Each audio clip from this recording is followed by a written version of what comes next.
What's up, guys? It is Teach Me Tuesday. Buying a starter home versus your forever home.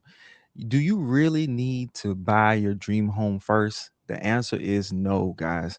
That's one of the biggest misconceptions that's out there, to buy their dream home or to just wait and rent, and then once I got enough money, I'm just buy my dream house. But what I find is the people that buy the starter home first are in much stronger financial position later on down the road. And in this episode, we're going to talk about that. What's up, guys? We're back at it. So, Got the so, Canadians back in the building. Um, oh, so we're gonna get right into it, guys. How y'all been? Y'all had a great trip. Y'all want to tell us a little bit about it? yeah, man. So, Hey, yeah, Canada was awesome, man. okay. Anybody who's never been to Niagara Falls, whether it be on the U.S. side or the Canadian side, I, I my strong suggestion is go on the Canadian side because there's Okay. so much to do and it's so beautiful from that angle. But yeah, Okay. man, we had a blast. Kids enjoyed it. It was truly, even though they don't stamp passports anymore, we found that out on our trip.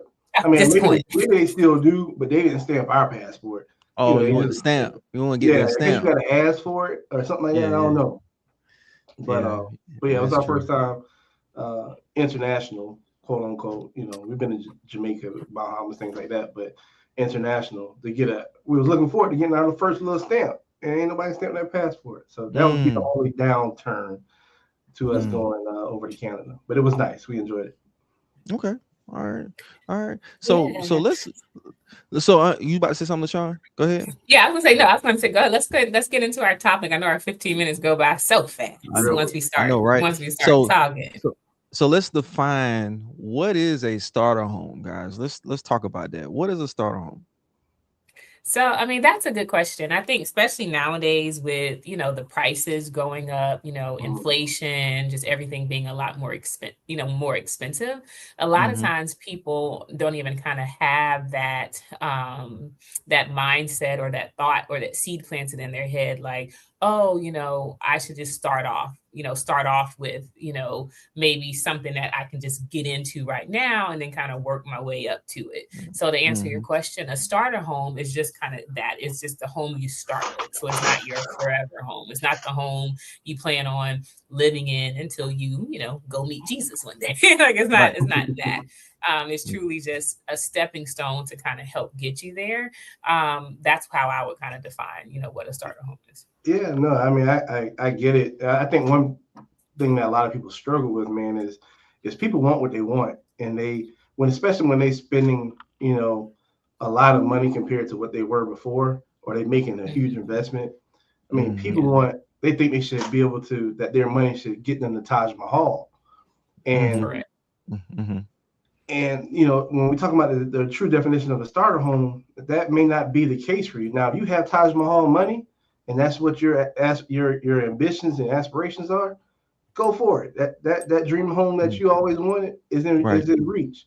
But we Right. talking about for the everyday, American that's some living paycheck to paycheck, some um, you know thriving and trying to um, become more and more wealthier and build Mm-hmm. wealth. Man, Mm-hmm. finding that home that you can call home, something that Mm-hmm. that has four walls and a Mm-hmm. roof, Right. and Right. not run down. But yeah, I mean that's the starter home, getting in there and making it feel like Right. a real home. Right. Right. Gavin, I agree. Let's just think about it like this. Let's say you got a list of items, right? Guess what? It might not check all the boxes. Okay. It Mhm. might. It might not have all the square footage you might want. Okay. Mhm. And this start, but because it doesn't have all the square footage or whatever, it's probably more affordable. All right. So, most likely, starter home is might be smaller. It's more affordable, um, easier to qualify for because of the lower price point. You know, and then like you said, like I said, purchase with the intention, okay, of hey, I'm. I'm gonna get bigger and better later down the road, but this right here, this could give me and my family, or just me myself, a great start to a strong financial future. Okay, so Yep. Yeah, I like that. Yeah, yeah. So but since we're talking about starter home versus forever, what is the forever home? Let's talk about that. Yeah, I mean, so the forever home, and I think before I kind of answer that, I was going to say too. Mm-hmm. Of course, everybody's situation is different. Everybody's in a different position in life. Their Mm-hmm. family structure is different. Things like that. Of course, I mean, I truly have. Gavin and I have had clients. I'm real. I know you work with older clients. I've had people who are Mm-hmm. 70, 80 years old buying a house for the first time Right, or either maybe right, right, downsizing or something like that, and so that may truly be their forever home, which is a right. home that you plan on pretty much staying in forever. You have no intentions on selling it or Mm-hmm. moving again or anything But, like that. but you know Um, what? I'm trying not to cut you off, but I think the term, I think it's kind of interchangeable. I think the term forever home is it's somewhat seasonal. I think because I just think about us. I think we've bought in a sense two forever homes so far, and we aren't done buying yeah, forever homes. Like our first upgrade, we bought our first house, starter home, second house. Man, it got the square footage, everything we wanted. It was a nice neighborhood we wanted to live in. But then we was like, oh, well, we want to be in a different school district because kids now, and Mm. we like this neighborhood better. So then now the home we live in now became our starter. I mean, our forever home. And then you know what? Guess what? We really want a pool in the house that we have now. To put a pool in that backyard isn't because we're on a corner lot. We don't want everybody in our business. So Mm. you know what? Mm-hmm. Now we may be in the market for another forever home. So I think Mm. it can change, um, Mm. and it's interchangeable. But that was my little 2 cents. good point. I mean, you Wow. have a really good point there, Gavin. Thanks for bringing that up. I mean, at the end of the day, I know we talked about this before. I think people have to change their mindset a lot when they go into purchasing a home. A lot of it is strategy as well, and a lot of people don't think about that too. Sometimes people are just thinking about the day to day, the right now, their current situation, what they need to kind of get done at the moment. So most people, when they think about housing, they're just really looking at it from an aspect of I just need a place to stay, I need a place to sleep, I need a place to raise my family, and that's it. Right. They're not looking at the strategy behind how do you once again use real estate, use home ownership to build equity, to build wealth, to leverage, to kind of get you and propel you into different, areas of life. People don't look at it that way. They're just thinking about it from that one dimensional I just need a roof over my head and I was paying rent, might as well pay, you know, Right. Right. mortgage or something like that. So Right. Absolutely. yeah. Absolutely. So let's compare the financial differences between a starter home compared to a forever home. What are some of the differences? One of the biggest ones is affordability. Okay. Right. Mhm. Most likely your forever home is going to be, it's going to be what you want. It's going to be all the bells and whistles, Mhm. like the land, all the land you want, the Right. Right. backyard, the front yard. I'm working with a client right now, and it's so funny. After looking at a few homes, this will be a starter home for them. After looking at a few homes, they they they accept it. It was like, man, I know, like in my budget, you know, I'm gonna have to sacrifice on some Right. things. I Mhm. can't. I want the big lot, but I also want the big house. Which one will I compromise on? Okay, your forever Mhm. home, you might not have to compromise on none of that. Okay, but for your starter home, you might have to compromise on what's most important. I mean, compromise on the thing that's not as important for you in that moment. Okay, so what about you Yeah. guys? What are some financial differences that you guys see in forever home compared to your starter home? Yeah. I mean, Yeah. Do you want to say that one, Gavin? well, just to piggyback and add to it, I mean, of course, when you look at the affordability comes, the for your starter home, you're probably gonna have a lower mortgage because Mm, you're mhm, financing less money to buy that home. Um, and on the flip side, for your forever home, it may cost you a little bit more because, mhm. but also let me say, everybody's forever home isn't expensive. It's true. Like you said, because you have people who live who are just um, who don't have family or who are living somewhere remotely, Right, away from right, family, things of that sort, and they just need the bare, the essentials. right. Um, Right. So there's there's the monthly payment. There's also the down payment. And Mm-hmm. this is an important thing I want people to know as well. So of course you're going to have a smaller down payment the less you're financing, right? However, having the mindset of knowing that, hey, I'm getting in the starter home can lead to me have if you don't have, like, let's say you make the money. So a lot of people make the money, but they don't have the money saved to put down the down payment for that dream home that Mm-hmm. they want. Mm-hmm. And of course, there are programs and opportunities out there, but for the people who maybe a little bit credit challenged, who make the money to pay a $3,000-4,000 mortgage to get the dream home that they want right now, they can leverage what they do is if you buy that starter home and build equity from that starter home to then because if you have that problems or troubles with saving money, you've been trying to save money for years and you just can't save. Well, a mortgage acts as a piggy bank for you. It builds Mm. equity while you're paying Right. your mortgage. And guess what? In 2, 3, 4, 5 years, however long it takes, you've already built up enough equity to where, well, hey, I can sell, or I can just pull some equity from that home, from Right. the starter home I got, and now I can buy my dream home.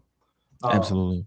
so that's one of the financial differences and benefits Mm. of purchasing that starter home first to get into your dream home down the road. Mm-hmm. Yeah, I Right. like that, Gavin. And I think once again, I think it just everyone has to kind of take like a self-evaluation, like I said, once again, of themselves and where they are in life and kind of, what's affordable for them. Mm-hmm. And I think definitely for that, what I call that true first-time home buyer, because the definition of a first-time home buyer or the look of a first-time home buyer is changing so much. Right. With these new generations, a lot of I think there was a report that came out that said that the average age of a first time home buyer today in 2026 are pushing 40. Most of your like 20, like we bought our first home in our 20s. Like, so most of your 20-year-olds and even some of your 30-year-olds are not even buying a house right now for several reasons. We won't get into that, because Right. of the economy and just affordability, all of that stuff. Mm-hmm. And so the age of that first time home buyer is a lot older. And so Mm-hmm. with that, sometimes it's very hard when a person is almost 40 years old for them to just get into something to say they Mm-hmm. got something versus Mm-hmm. someone that's like, oh, I want, like I say, people want what they want. They want, the pretty model homes with the nice countertops and, like you said, the yard and the square footage and all the things, because they also feel by the time you're 40, most people will feel like they're kind of at, in their stride with their career. They're kind of, making some money and, life is a little bit more comfortable. They're not kind of struggling and trying to figure out what they want to do with life. So you have a little bit more of a savvier buyer at that age that Mm-hmm. may not be willing to, potentially settle for just a starter home.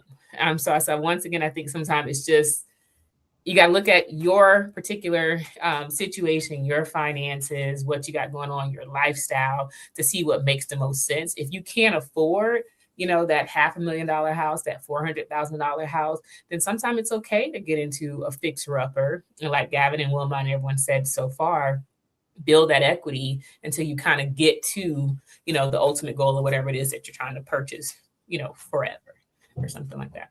Mm-hmm. Okay. Well, let's shift gears a little bit. I want us to talk about like when buying a home, we talk about buying our forever home, buying our starter home. Let's think about, wealth building. Okay. How can Mhm. we use home ownership as a way to build wealth? I've been privileged to work with a lot of investors, and they utilize real estate as much as they possibly can to make income, whether it's monthly income or rentals, like the big checks with flips, or even from a tax shield benefit as well. So I've been able to kind of see them work the real estate game in order to build wealth by saving money, investing money, and actually making money compound as well. When they're able to invest in a property, see the value, see a low value property, invest the money in it, know what they can force the appreciation to, and then sell it. Or they got a lot of different strategies out there. But let's talk about the wealth building aspect of it, guys. Let's talk. Go into more detail about that.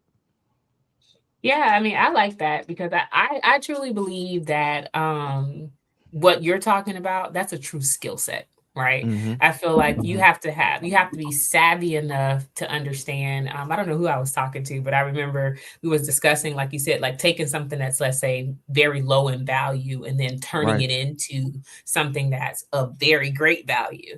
To Right. me, I think that takes a special eye of a person or a special skill set of a Mm-hmm. person to know how to do that because I'm not a visionary. I can't walk into something that's dilapidated and falling apart and be like, oh yeah, I'm envisioning this nice, great. You I know, can't envision it. but you I know can't see what's, it. LaShawn, you know what's so funny about that? And it's not for everybody. Okay, I'm not speaking all females, but the females are the hardest to kind of get around, like the aesthetics. Like Yes. it's hard for them to see the vision. It got Oh man, yeah. hey, it got to be ready.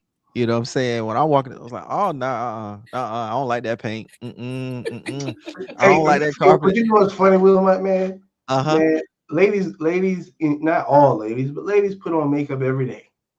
You know, so No, you didn't, Gabby. I Where you know. going with that, Gavin? Where you so going? Where all you I'm going with I that? saying knew. is they start with a canvas and then they beautify themselves to En- blossom or to enhance. present themselves to the world the way that they want that image to bear.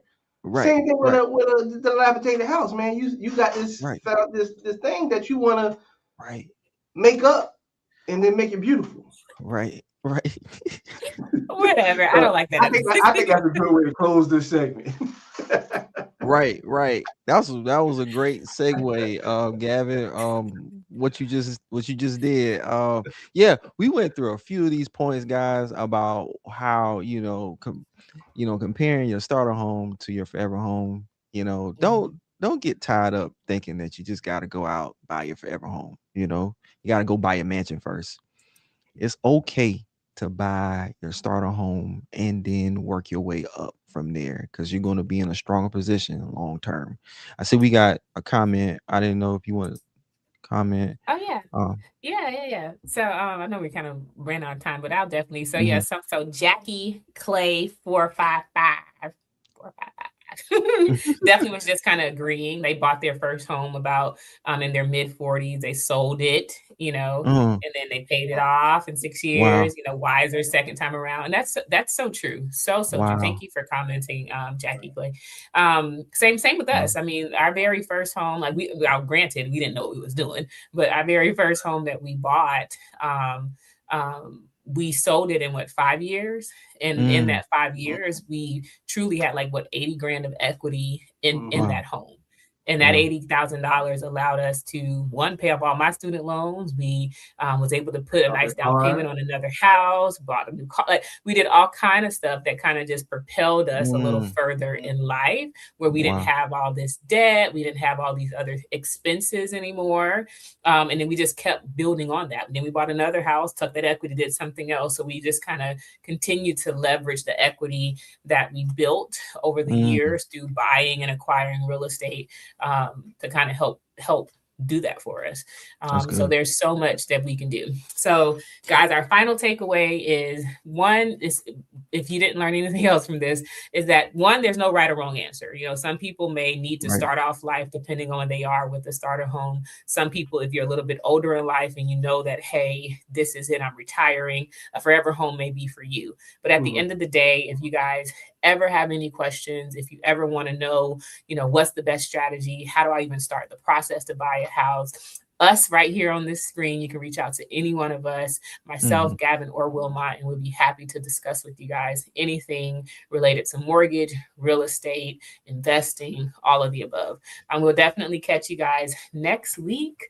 Have a happy 4th of July. Oh yeah. And we thank you guys for tuning in. All right. So, bye. Bye.